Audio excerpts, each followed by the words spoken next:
మీ Mukunda jewellers లో నక్షి మేళా సందర్భంగా free shipping across the world. నమస్తే, మీరు చూస్తుంది సుమన్ టీవీ. నేను మీ కీర్తి. నాతో పాటు ప్రముఖ ఆస్ట్రాలజర్ బ్రహ్మశ్రీ నందిబట్ల శ్రీహరి శర్మ గురుగారు ఉన్నారు. నమస్తే గురుగారు. వాగర్థావివ సంపృక్తౌ వాగర్థ ప్రతిపత్తయే జగతః పితరౌ వందే పార్వతీ పరమేశ్వరౌ. ఆదిత్యాయ చ సోమాయ మంగళాయ బుధాయ చ గురు శుక్ర శనిభ్యశ్చ రాహవే కేతవే నమః. శృంగేరి జగద్గురు పీఠాధిపతులకి, కంచి పీఠాధిపతులకి నమస్కారములు తెలియజేసుకుంటూ కార్యక్రమాన్ని ప్రారంభిద్దాం. గురుగారు, ముక్కోటి ఏకాదశి, వైకుంఠ ఏకాదశి, అసలు ఏకాదశులకి చాలా చాలా ముఖ్యమైన రోజులు, చాలా ఆస్పిషియస్ డేగా మనం చెప్పుకుంటూ ఉంటాం కదా. అందులో ఈ వైకుంఠ ఏకాదశికి లేదా ఈ ముక్కోటి ఏకాదశికి ఉన్న ప్రాధాన్యత ఏంటి? మనం గమనించుకుంటేనమ్మా, వైకుంఠ ఏకాదశి, ఈ వైకుంఠ అనే శబ్దంతో 2 పర్వదినాలు వస్తున్నాయి. కార్తీక పౌర్ణమికి ముందు ఉండే చతుర్దశిని వైకుంఠ చతుర్దశి అని అంటారు. మరి ఈ వైకుంఠ ఏకాదశి ఈ పుష్యమాసంలో పౌర్ణమి ముందు వచ్చేటువంటి ఏకాదశిని వైకుంఠ ఏకాదశి, ముక్కోటి ఏకాదశి, ఇలా అనేక రకాలుగా తెలియచేస్తూ ఉంటారు. అయితే దీని గల ప్రాముఖ్యతను కనుక గమనించుకున్నట్లయితే, శాస్త్ర ప్రకారము ఈ వైకుంఠ ఏకాదశి రోజున ఎవరికైతే సహజ మరణం కలుగుతుందో వారికి డైరెక్ట్గా స్వర్గలోక ప్రాప్తి అంటే మోక్షముని పొందుతారు. ఎందుకంటే మోక్షాన్ని ఇచ్చేవాడు విష్ణు భగవానుడు. ఇక దక్షిణాయనంలో చనిపోయినటువంటి వాళ్ళందరూ కూడా, స్వర్గానికి అర్హత కలిగిన వాళ్ళందరూ కూడా ఆ వైకుంఠ ఏకాదశి ద్వారం దగ్గర నిల్చుంటారట. వైకుంఠ ఏకాదశి రోజున స్వర్గద్వారాన్ని తెరుస్తారు, తద్వారా అందరూ కూడా స్వర్గానికి చేరుకుంటారు అని చెప్పి మనకు శాస్త్ర ప్రమాణం. ఇక ఈ వైకుంఠ ఏకాదశి అనేటువంటి పదానికి ఆ విశిష్టత కలగడానికి గల కారణము, పూర్వము కృతయుగంలో చంద్రావతి అనే నగరాన్ని పరిపాలించేటువంటి మురా అనేటువంటి రాక్షసుడు ఉండేవాడు. ఆ రాక్షసుడు దేవతల్ని, మానవులని, సమస్త లోకాలని పీడింపసాగిన తర్వాత అందరూ వెళ్ళి ఆ యొక్క విష్ణుమూర్తిని వేడుకున్నారు. విష్ణుమూర్తి 3 కోట్ల దేవతలతో వైకుంఠం నుంచి భూలోకానికి దిగి వచ్చి ఆ మురాసుని సంహరించాడు. ఆ విధంగా మురాసుని సంహరించినటువంటి రోజు ఏకాదశి కాబట్టి ఆ రోజున 3 కోట్ల దేవతలతో ప్రజల క్షేమార్థమై భూలోకాన్ని రక్షించడం కోసం వైకుంఠం నుంచి దిగి వచ్చినటువంటి రోజున కాబట్టి ఆ రోజున వైకుంఠ ఏకాదశి అని చెప్పి నామకరణంగా స్థిరపడిపోయింది. ఇక్కడ వీక్షించేటువంటి సుమన్ టీవీ ప్రేక్షకులు కూడా గమనించాల్సినటువంటి అంశం ఏంటంటే, ఈ 3 కోట్ల దేవతలంటే మనము సాధారణ వాడుక భాషలో 1, 10, 100, 1000, 1,00,000, కోటి, ఈ కోటి కాదమ్మా. సంస్కృతంలో కోటి అంటే గణము అని అర్థం. 3 గణములతో కూడుకున్నటువంటి దేవతా సమూహంతో భూలోకంకి వచ్చాడు. ఈ గణాన్ని సంస్కృతంలో కోటి అని అంటారు. తెలియక చాలామంది మన ధర్మాన్ని, మన శాస్త్రాన్ని విమర్శిస్తుంటారు. 3 కోట్ల దేవతలు ఒక వరుసగా 10 దేవతల పేర్లు చెప్పు అని చెప్పి మన వాళ్ళని హేళన చేస్తారు ఇతర మతాల వాళ్ళు. కానీ సంస్కృతం నేర్చుకొని ఉంటే దాని అర్థం తెలిసిన వాడు అంగీకరిస్తాడు. ఇది సందర్భంగా తర్వాత మనం గమనించుకున్నట్లయితే ఒక ప్రత్యేకమైనటువంటి విశిష్టత ఉందమ్మా. ఈ లంకా నగరాన్ని పరిపాలించినటువంటి రావణాసురుడు, విభీషణుడు, ఈ ఇద్దరి ద్వారా దేవతా శక్తి అంతా లంకా నగరానికి వెళ్ళాల్సినటువంటిది భారతావనిలో స్థిరపడిపోయింది. అది మనం చేసుకున్న అదృష్టం అని చెప్పవచ్చు. ఎందుకంటే శివుని కోసం ఘోర తపస్సు చేసి శివుడి ఆత్మలింగానే లంకా నగరానికి తీసుకొని వెళ్ళాలనుకున్నాడు. కానీ గణపతి నారదుని యొక్క ఉపదేశము చేత గణపతి ఆ యొక్క రావణాసుడి యొక్క కోరికను తీర్చకుండా మన భారతదేశంలోనే ఆత్మలింగాన్ని స్థిరపడేటట్టు చేశాడు. అదే గణపతి విష్ణుమూర్తి యొక్క శక్తి అంతా కూడా నిక్షిప్తమైనటువంటి విగ్రహాన్ని లంకా నగరానికి చేరుకోకుండా చేశాడమ్మా. అది కూడా ఆ విష్ణుమూర్తి శక్తి కూడా మన భారతావనిలోనే స్థిరపడిపోయింది. గురుగారు, గోకర్ణే కదా, అంటే మన అందరికైతే గోకర్ణ గురించి ఎక్కువ శాతం తెలుసు. మరి మీరు చెప్పేది కూడా అదేలా అనిపించట్లేదు నాకు. ఇది విష్ణు మాయని నిక్షిప్తం చేసినటువంటి ప్రదేశం అమ్మ. దీనికి ఏంటనంటే, పూర్వం మహాప్రళయం అంతా వచ్చిన తర్వాత మనకేం చెప్పబడుతుంది, విష్ణుమూర్తి బాలుడి రూపంలో రావి ఆకు మీద పడుకొని కాలి నోరు నోట్లో పెట్టుకొని ఉద్భవిస్తాడు. ఆయన తదనంతరం పూర్వం మళ్ళీ బ్రహ్మాండం అంతా సృష్టించబడుతుంది. అదే విధంగా ఉన్నప్పుడు ఆయన మొత్తము భూమండలం అంతా కూడా, సృష్టి అంతా నీట మునిగిపోయినప్పుడు రావి ఆకు మీద పడుకొని వస్తూ ఉన్నాడు. లేచి చూసేసరికి పంచభూతాలు కూడాను సృష్టింపబడ్డాయి. ఆ తదనంతరం ఆ స్వామి యొక్క నాభి నుంచి కమలం ఉద్భవించడం, ఆ కమలంలో బ్రహ్మ జన్మించడం, ఇవన్నీ జరిగిపోయాయి. ఇక సృష్టి కార్యం మొదలు పెట్టాలి కదా. మరి బ్రహ్మ సృష్టి చేయాలనుకున్నప్పుడు ఆయనకు అన్ని శక్తులు కావాలి, అంత జ్ఞానము రావాలి. కాబట్టి సమస్తం ఈ యొక్క సృష్టిలో ఉన్నటువంటి సమస్త విజ్ఞానములు కానీ వేదములు కానీ అన్నీ ఆ యొక్క విష్ణుమూర్తి ఉపదేశం చేశాడు. కానీ ఆయన ఉపదేశం చేసినటువంటి జ్యోతిష్య భాగం మాత్రం బ్రహ్మదేవుడికి అర్థం కాలేదు. తదనంతరం ఈ జ్యోతిష్యంలోనే కదా నవగ్రహాలు ఇవన్నీ ఉన్నాయి. మానవుడి జన్మ జరగాలంటే నవగ్రహాల ఆధారంగానే కదా మానవుడి జన్మ. అసలు సృష్టి జరగాలంటే గ్రహాల యొక్క అవగతం కాలేకపోయేది. అప్పుడు విష్ణుమూర్తిని అడిగేసరికి విష్ణుమూర్తి ఒక విమాన రూపంలో ఉద్భవించాడు. విమానం అంటే ఇప్పుడు మనం చూసే చెప్పుకునే పుష్పక విమానం కానీ మనం ఆకాశంలో చూసే విమానం కాదమ్మా. విమానం అంటే అక్కడ సంస్కృతార్థము ఆ స్వామి పవళింపు సేవలో ఉండగా ఇరువురు దేవేరులు పాదములు ఒత్తుతూనే ఉండగా తన పరివారంతో కూడుకున్నటువంటి ఒక విగ్రహ రూపము, ఆ రూపము ద్వారా అవతరించి ఆ రూపంలో ఇంత చిన్న రూపం ఏర్పడింది.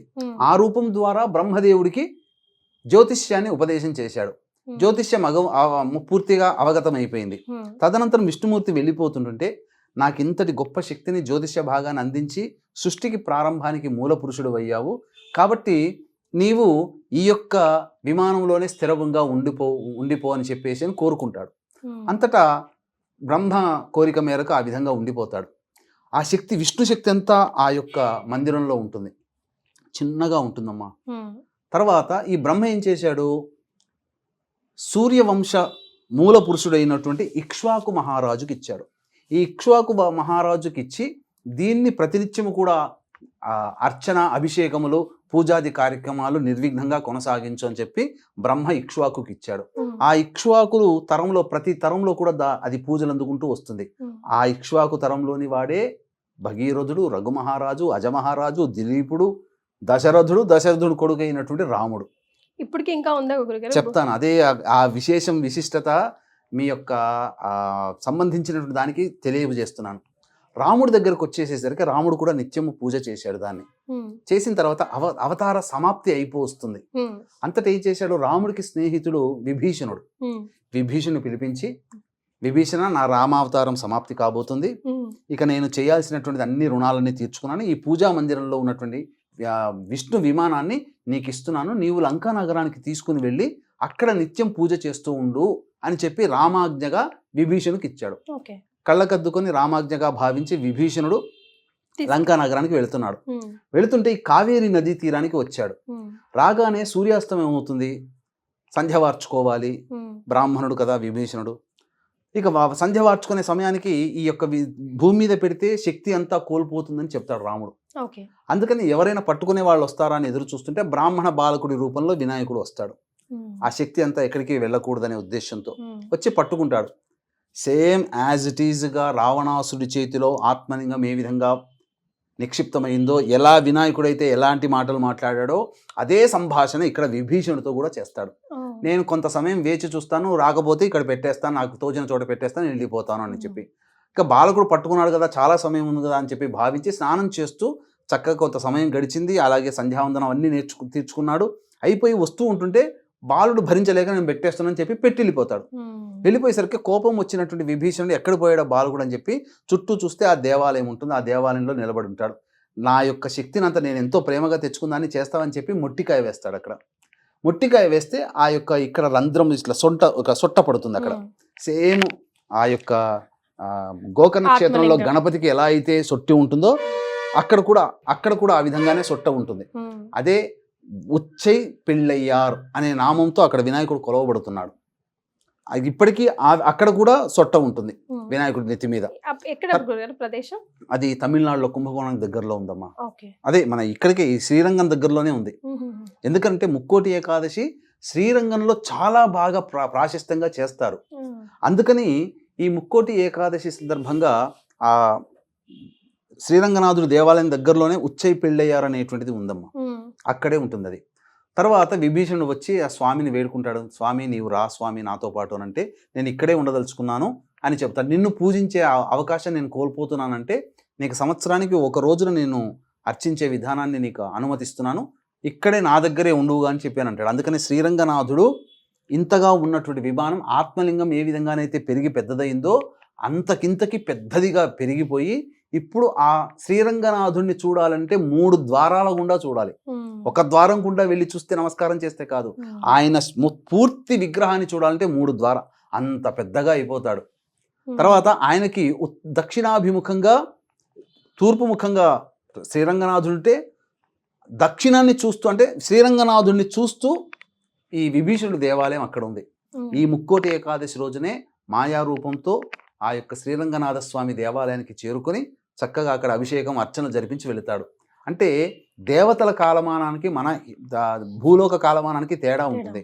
మనకు 6 నెలలు ఈజ్ ఈక్వల్ టు దేవతలకు ఒక పగలు, 6 నెలలు ఈజ్ ఈక్వల్ టు ఒక రాత్రి.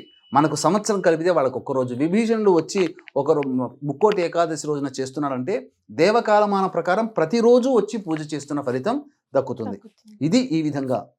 అంతేకాకుండా గోదాదేవి ఈ ధనుర్మాసంలోనే వ్రతాన్ని ఆచరించి విష్ణుచిత్తుడు తన తండ్రి అయినటువంటి విష్ణుచిత్తుడి కలలో శ్రీరంగనాథుడు ప్రత్యక్షమై మీ అమ్మాయిని నేను వివాహం చేసుకుంటాను, పలానా రోజురా అంటే భోగి రోజున వచ్చి ఆ యొక్క శ్రీరంగనాథుడు వివాహం చేసుకున్నటువంటి క్షేత్రము గోదాదేవిని ఈ యొక్క ముక్కోటి ఏకాదశి. ఇంతటి విశిష్టత ఉందమ్మా. ఈ కథ ఎవరికైతే తెలుస్తుందో, ఎవరైతే వింటారో వాళ్ళకందరికీ కూడా శ్రీరంగనాథుడి యొక్క దివ్య దర్శనం పొందిన పుణ్య ఫలితాన్ని పొందుతారమ్మా. ఎస్, అంటే ముక్కోటి ఏకాదశి అనగానే దేవుడి దగ్గరికి వెళ్ళాలి, వైకుంఠ ద్వారం మీదగా వెళ్ళాలి, దండం పెట్టుకొని రావాలనే తెలుసు. కానీ దీని వెనకాల ఇంత గాథ ఉంది, మీ ద్వారానే ఈరోజు తెలుసుకున్నాం గురుగారు. అయితే ఖచ్చితంగా మేము చేయవలసిన ఏదైనా విధి విధానం ఈరోజు ఉందంటారా? మీరు అన్నట్టుగా ఉత్తర ద్వారం గుండా ఎందుకు దర్శనం చేసుకుంటామంటే భూలోకంలో ఏకాదశి తిథి ఏర్పడడానికి మురాసురుడు అనేటువంటి రాక్షసుని సంహరించడం కోసం వైకుంఠము ఉత్తర ద్వారం గుండా భూలోకానికి వచ్చాడు. అసలు వైకుంఠానికి ఉత్తర ద్వారమే ఉంటుంది. ఆ ద్వారం గుండానే మధుకైటబులు వాళ్ళకి కలిగినటువంటి దోషాలని శాపాలను నివృత్తి చేసుకోవడం కోసం మధుకైటబులు ఉత్తర ద్వారం గుండా విష్ణుమూర్తిని దర్శించుకున్నారు. అలా వాడుకలోకి వచ్చింది. ఆ రోజున ఏకాదశి తిథి చాలా మంది ఏమంటున్నారంటే మనకు ఉదయం 10 గంటల 20 నిమిషాల కల్లా వెళ్ళిపోతుంది, తక్కువ సమయం ఉంది కదా, తర్వాత ద్వాదశి వస్తుంది, ముందు రోజు ఏకాదశి ఉంటుంది కాబట్టి ఆ రోజున వ్రతం ఆచరించాలని. అంటే పండుగలకైనా నోములకైనా వ్రతాలకైనా సూర్యోదయానికి ఏ తిథి ఉంటుందో ఆ తిథిని మాత్రమే మనం పరిగణనలోకి తీసుకోవాలి. కాబట్టి 10వ తారీఖు రోజున ఉదయం సూర్యోదయానికి ఏకాదశి తిథి ఉంది కాబట్టి 3 గంటల కాలంలోనే బ్రహ్మ ముహూర్త కాలంలోనే చక్కగా లేచి కాలకృత్యాదులు తీర్చుకొని తులసి చెట్టు దగ్గర చక్కగా అలికి షట్కోణము వేసి అష్టదళ పద్మము వేసి షట్కోణము వేసి అక్కడ మధ్యలో ఆవు నేతితో దీపారాధన చేసిన 2 దీపారాధనలు వెలిగించి విష్ణు సహస్రనామ పారాయణము లక్ష్మీ అష్టోత్తరము 3 సార్లు పారాయణం చేయాలి. తదనంతరం దగ్గరలో ఉన్నటువంటి ఏదైనా విష్ణు దేవాలయం, లక్ష్మీ నరసింహస్వామి కానీ, కృష్ణ మందిరం కానీ, రామాలయం కానీ, అలాగే వెంకటేశ్వర స్వామి దేవాలయం కానీ ఏదైనా విష్ణు సంబంధమైనటువంటి దేవతా మందిరానికి చేరుకొని అక్కడ కల్పిస్తున్నటువంటి ఉత్తర ద్వారం గుండా వెళ్ళి స్వామివారిని దర్శించుకొని ఇంటికి తిరిగి రావాలి. ఇదంతా 10 గంటల లోపల చేసుకోవచ్చునమ్మా. సమయం చాలా ఉంటుంది. ఇక ఆ రోజంతా కూడా పాటించాల్సినటువంటి నియమాలు, ఆ రోజంతా కూడాను ఉపవాసం ఉంటే చాలా మంచిది. అంటే ముక్కోటి ఏకాదశి రోజున ఉపవాసం ఉంటే 3 కోట్ల ఏకాదశులు ఉపవాసం ఉంటే ఎంత పుణ్య ఫలితం వస్తుందో అంతటి పుణ్య ఫలితం ఈ ముక్కోటి ఏకాదశి రోజున వస్తుందని చెప్పి మనకు శాస్త్ర ప్రమాణంగా చెప్పబడి ఉంది. ఆ రోజున ఉపవాసం అనగా షుగర్ బీపీలు ఇట్లాంటి అనారోగ్యంతో ఉన్నటువంటి వాళ్ళు పాలు పండ్ల పదార్థాలు తీసుకొని ఉండవచ్చు, తప్పులేదు. ఇక ఆ రోజంతా ఉపవాసం ఉండి చక్కగా పగటిపూట నిద్రపోకుండా విష్ణునామస్మరణం, విష్ణవే నమః విష్ణవే నమః లేదా నారాయణాయ నమః నారాయణాయ నమః నారాయణాయ నమః అనుకుంటూ అనుక్షణం తపిస్తూ జపిస్తూ ఉండాలి. ప్రదోషకాల సమయానికి మళ్ళీ శివాలయానికి చేరుకోవాలి. చేరుకొని ఆ యొక్క ఏకాదశి రుద్రుని కూడా సంబంధించినటువంటిది కాబట్టి ఆ యొక్క ప్రదోషకాల సమయంలో నవగ్రహాల చుట్టూ శివాయ నమః అంటూ 27 ప్రదక్షిణలు చేసి ఈశ్వరునికి అర్చన జరిపించుకోవాలి. తదనంతరం విష్ణు దేవాలయానికి చేరుకొని అక్కడ విష్ణు దేవాలయంలో కూడా చక్కగా విష్ణు సహస్రనామ పారాయణం దేవాలయంలో చేయాలి. చేసి అక్కడ స్వామికి అర్చన జరిపించుకొని ఇంటికి వచ్చి ఆ రోజంతా ఉపవాసం ఉండాలి. జాగరణ చేస్తే చాలా విశేషం. శివరాత్రి రోజున ఈశ్వరుని కోసం జాగరణ ఏ విధంగా చేస్తామో తొలి ఏకాదశి, వైకుంఠ ఏకాదశి, ముక్కోటి ఏకాదశి ఇలాంటి ఏకాదశులు పర్వదినాల్లో ఆ రోజున జాగరణ చేస్తే నారాయణ నామస్మరణ చేసుకుంటూ జాగరణ చేసి తెల్లారి మళ్ళీ సూర్యోదయ ముందే లేచి పడుకోకుండా ఉన్నప్పుడు సూర్యోదయం కల్లే మళ్ళీ కాలకృత్యాదులన్నీ తీర్చుకొని మళ్ళీ తులసి చెట్టు దగ్గర ఆవు నేతితో దీపారాధన చేసి విష్ణు సహస్రనామ పారాయణం చేయాలి. 11వ తారీఖు రోజున 8:22 వరకు ద్వాదశి తిథి ఉంటుంది. తదనంతరం త్రయోదశి తిథి వస్తుంది. కాబట్టి ఏకాదశి ద్వాదశి 2 ఉపవాసం ఉన్నటువంటి ఫలితము మనకి ఈ యొక్క రోజున దక్కుతుంది. కాబట్టి ఇంట్లో వంటకములన్నీ పూర్తి చేసుకొని ఎవరైనా అభాగ్యులకి అనాథలకి ఎవరికైనా కానీ మాధ్యాహ్నిక సమయంలో అన్నము సమర్పించి అనగా అన్నదానము చేసి ఇంటికి వచ్చి దంపతులైనా ఎవరైనా కానీ వచ్చి భోజనం చేస్తే ఆ యొక్క పుణ్య ఫలితము అనంతమైనటువంటిదిగా చెప్పబడి ఉంది. ముఖ్యంగా కష్టాలని తీర్చేవాడు ఆ యొక్క విష్ణుమూర్తి. కాబట్టి కష్టాలన్నీ తొలగిపోతాయి. అంతేకాకుండా ఈ యొక్క 13వ తారీఖు రోజున భోగి సందర్భంగా పౌర్ణమి మరియు భోగి సందర్భంగా జాతకరీత్యా వివిధ సమస్యలతో బాధపడేటువంటి వాళ్ళకి, శని దోషములతో బాధపడేటువంటి వాళ్ళకి, గత జన్మ కర్మదోషాలతో బాధపడేటువంటి వాళ్ళు ఈ యొక్క భోగి పండుగ రోజున మధ్యాహ్నం 3 గంటలకి సర్వదోష నివారణ పూజలు హోమాలు పర్ హెడ్ 1500 రూపాయలకి చేయించడం జరుగుతుంది. 1 గంట వరకు కూడా గోత్రనామాలు నమోదు చేసుకోవచ్చు. అవకాశం ఉన్న వాళ్ళు కార్యక్రమం తదనంతరం కాంటాక్ట్ చేసి పూర్తి వివరాలు తెలుసుకోవచ్చు. చాలా సంతోషం గురుగారు. వైకుంఠ ఏకాదశి, ముక్కోటి ఏకాదశి గురించి అసలు మాకు తెలియని చాలా విషయాలు వివరించారు. ధన్యవాదాలు. సర్వం శ్రీ ఉమామహేశ్వర పరబ్రహ్మార్పణమస్తు.